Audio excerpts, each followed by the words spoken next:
अपकेंद्री पद्धत सेंट्रिफ्युगेशन. काही द्रवपदार्थांमध्ये स्थायू कण आपल्याला दिसतात.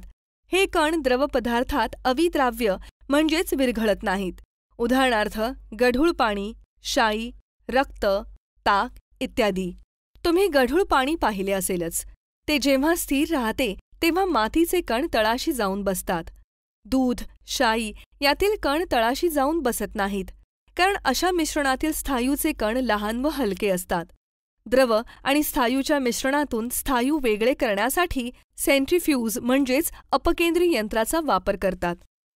या यंत्रात पंख्याप्रमाणे वेगाने फिरणारी एक तबकडी असते. या तबकडीच्या कडेशी परीक्षा नळ्या जोडलेल्या असतात. या परीक्षा नळ्यात मिश्रण भरले जाते. या नळ्या वेगाने फिरत असताना त्यातील द्रव्यातील कणांवर तबकडीच्या केंद्रापासून दूर ढकलणारे बल निर्माण होते. या बलामुळे मिश्रणातील स्थायू कण तळाशी जमा होऊन द्रवापासून वेगळे होतात.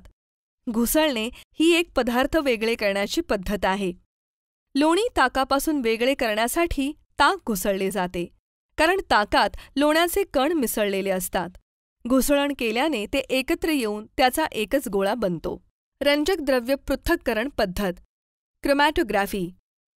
एकाच द्रावणात 2 किंवा अधिक पदार्थ अल्प प्रमाणात विरघळलेले असतील तर हे पदार्थ एकमेकांपासून वेगळे करण्यासाठी रंजक द्रव्य पृथक्करण पद्धत वापरतात.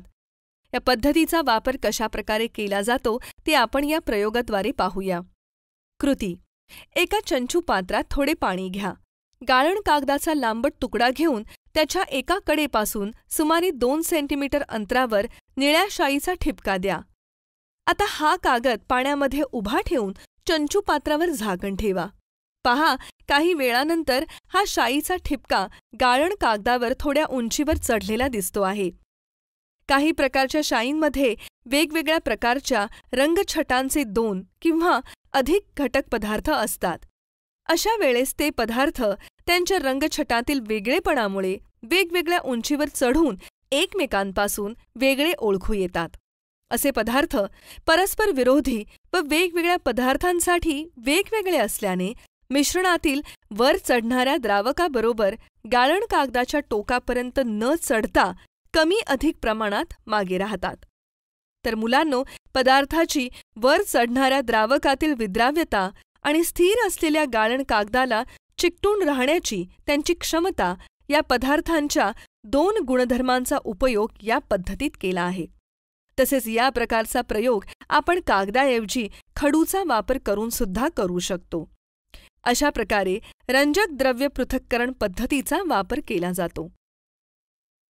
रंजक द्रव्य पृथक्करण पद्धतीचा वापर औषध निर्माण शास्त्रामध्ये नवीन घटक शोधण्यासाठी, मिश्रणातील घटक ओळखण्यासाठी व वेगळे करण्यासाठी तसेच वैज्ञानिक प्रयोगशाळेमध्ये या पद्धतीचा वापर केला जातो. अशा प्रकारे या पाठामध्ये विविध मूलद्रव्ये, संयुगे, मिश्रणे यांची माहिती अभ्यासली आहे. तसेच वेगवेगळ्या पद्धतींचा उपयोग करून मिश्रणातील घटक कसे वेगळे करतात हे पाहिले.